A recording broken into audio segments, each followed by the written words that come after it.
And now a reading from the Gospel of Luke, chapter 2, verses 41 through 52.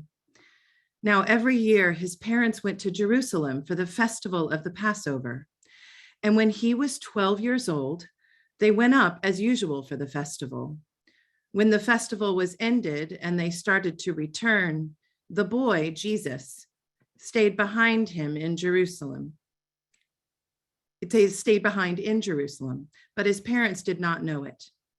Assuming that he was in the group of travelers, they went a day's journey. Then they started to look for him among their relatives and friends. When they did not find him, they returned to Jerusalem to search for him. After 3 days, they found him in the temple, sitting among the teachers, listening to them and asking them questions. And all who heard him were amazed at his understanding and his answers. When his parents saw him, they were astonished. And his mother said to him, "Child, why have you treated us like this? Look, your father and I have been searching for you in great anxiety." He said to them, "Why were you searching for me? Did you not know that I must be in my father's house?" But they did not understand what he said to them. Then he went down with them and came to Nazareth and was obedient to them. His mother treasured all these things in her heart. And Jesus increased in wisdom and in years and in divine and human favor.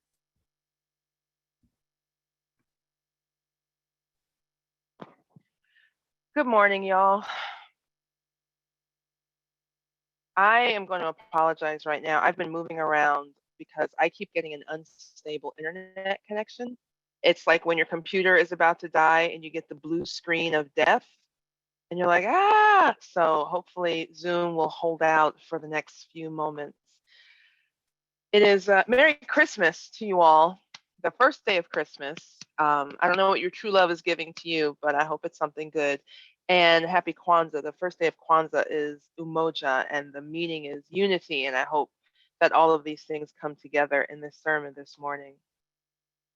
So the title today is Chosen Home, and I wanted to go back and kind of bring all of the sermons that I brought together back to mind as we leave this theme of close to home that I picked up from a Sanctified Art. So if you remember, the first sermon of Advent was about homesickness and the hope that we have for a home that might not even exist, but moving into Advent, you know, we move in with a sense of hope. And then I talked about laying the foundation and how in Zechariah's song, we heard how God was going to lay the foundation for peace. And then when I talked to you all about a home for all, there was that underlying joy like a river in knowing that there's a possibility that society can be transformed. And all of this is moving with the spirit of expectation into Advent. And then, of course, yesterday, all of our hopes and maybe in Bethlehem thousands and thousands of years ago. And so with today, a chosen home, I want to share with you a couple of the lines of a song some of you may know, and it was by Luther Vandross. And the song is "A House Is Not a Home." And I see some nods. Okay, so we know Luther. So in the first line, he says, "A chair is still a chair, even when there is no one sitting there. But a chair is not a house, and a house is not a home when there's no one there to hold you tight and you can kiss goodnight. A room is still a room, even when there's nothing there but gloom. But a room is not a house, and a house is not a home." You all can hear Luther singing this right now, I can tell. "When the two of us are far apart and one of us has a broken heart." And so this story in the song is telling me that the people in this relationship, and it's not necessarily, we don't know who, we assume because it's Luther, it has to be a couple, but it could be anyone. These folks no longer have a sense of belonging to each other or even belonging in that space they may have chosen to be together. They're disconnected from that place they chose to be together. So if it's not the chair, if it's not the room, what makes a house a home? What makes a home a home? And for those of you who have called Metro your home, what was it that drew you to Metro? Even here on Zoom, why did you log on this morning? When I first met with Troy and Tiffany and Megan, I asked them, there's always this moment in the interview, what do you want to know from us?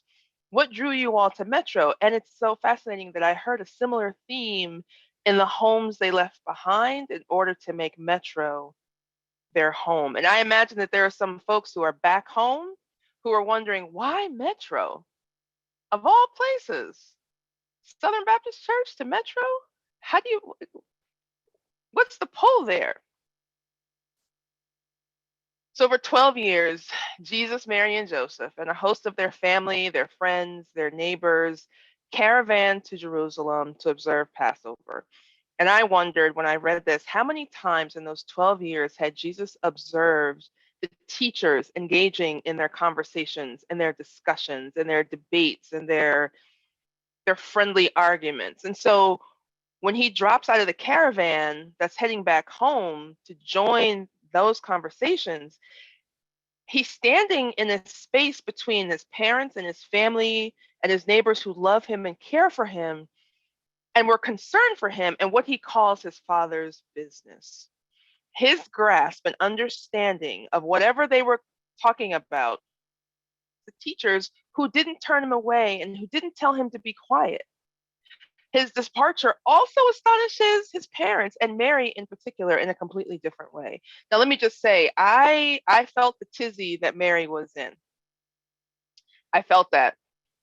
And I took my nieces to the train show a couple of years ago, and they were still at the age where we were holding hands, walking through crowds. And I would check, one is in here, one is in this hand. One is in this hand, one is where did she go? In Grand Central Station. And I had this moment when I thought to myself, I can't go home with just one twin. Where is she? And she couldn't have been gone for more than 3 minutes. But I thought, oh my, who, where, I felt that what Mary, and I, when you read the text, read it like someone who is in a tizzy. She says, why would you treat us like this? I can imagine her voice going up. What?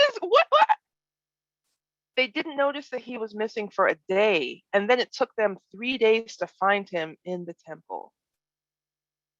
And when I couldn't ask my niece, but not have a conversation with her because I was incapable of speaking.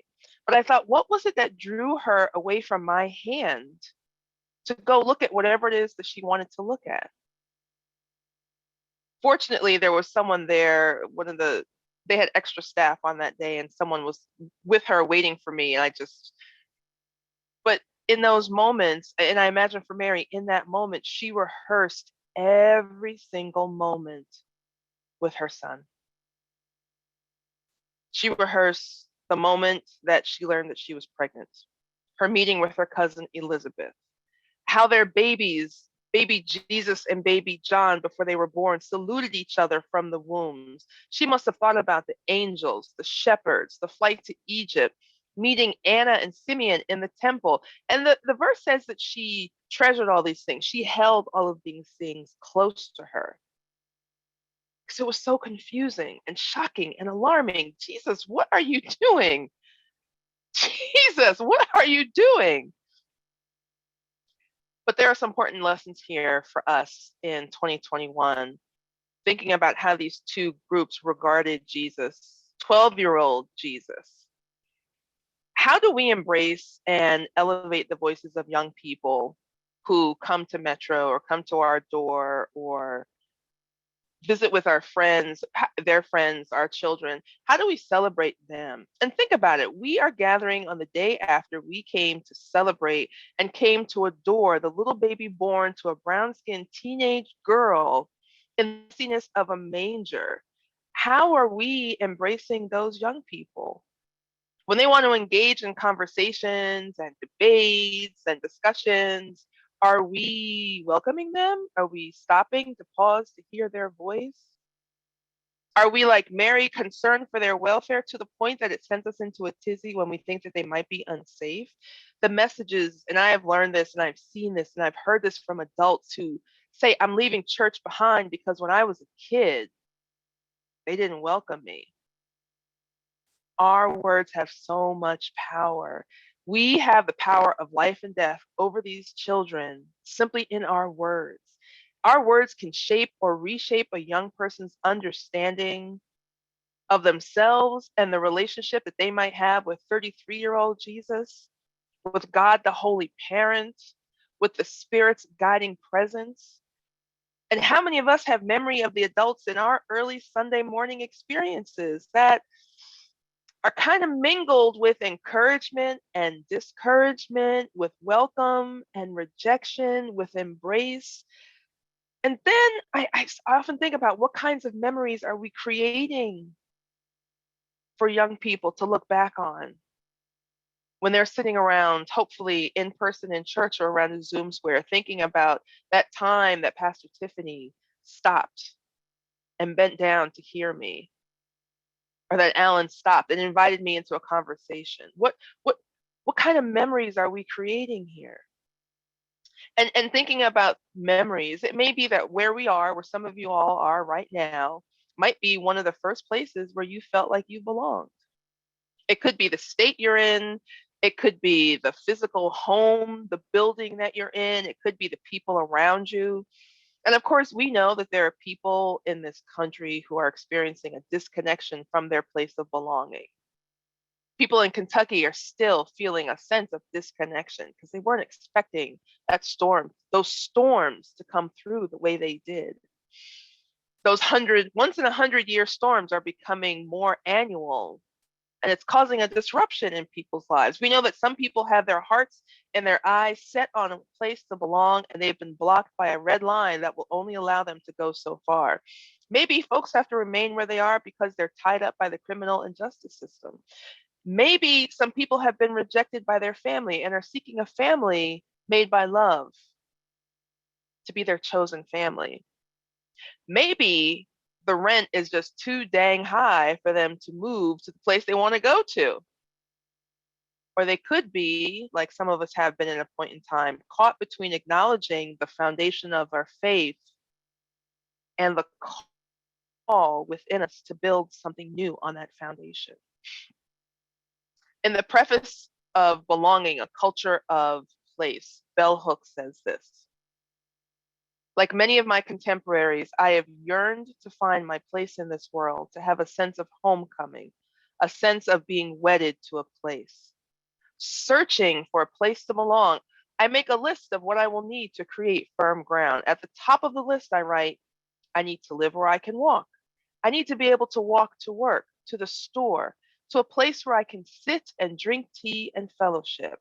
Walking, I will establish my presence as one who is claiming the earth, creating a sense of belonging, a culture of place. So what makes that place a home? And not that we need the reminder, but we know that in COVID times, place takes on a completely different meaning now. Place can be a Zoom square. Place can be anywhere with anybody. So I wonder, I'm going to do something since we're on Zoom. Think for a second, what's on your list? What makes a home a home? Write it down for yourself. Write it in the chat. I'll share with you what my list is. I want to be someplace where I can grow something.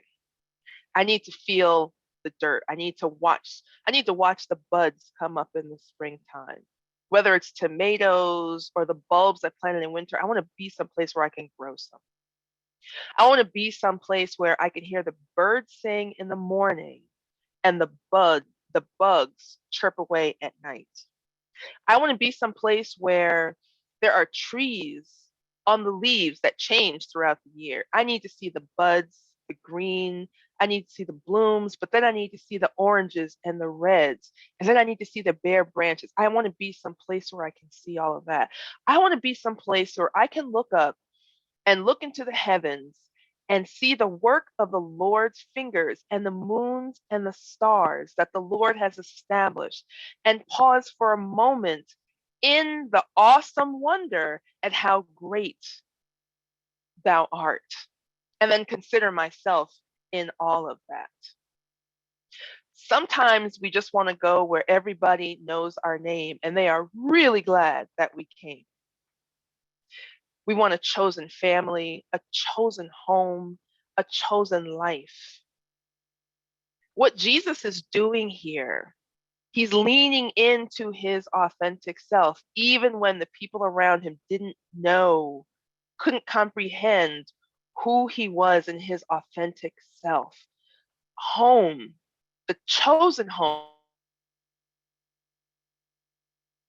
and wonderfully made, beloved of God self, where God sees us, knows us intimately, loves us completely, and the people around us live in a way that they're trying to do the same. Home is a place where people have chosen to show compassion, empathy, kindness, humility, patience, forgiveness. And they wear those things as their clothes. So it's always part of them. It's also a place where, above all, Christ, who for a brief moment in time, thousands of years ago, put on human flesh, came down, as people my church used to say, came down 40 and 2 generations just to spend some time with us, came in the form of a baby and made this place his chosen home. And may you find your chosen home, your place of respite, rest, restoration, rejoicing in that amazing, abounding love of Christ. Amen.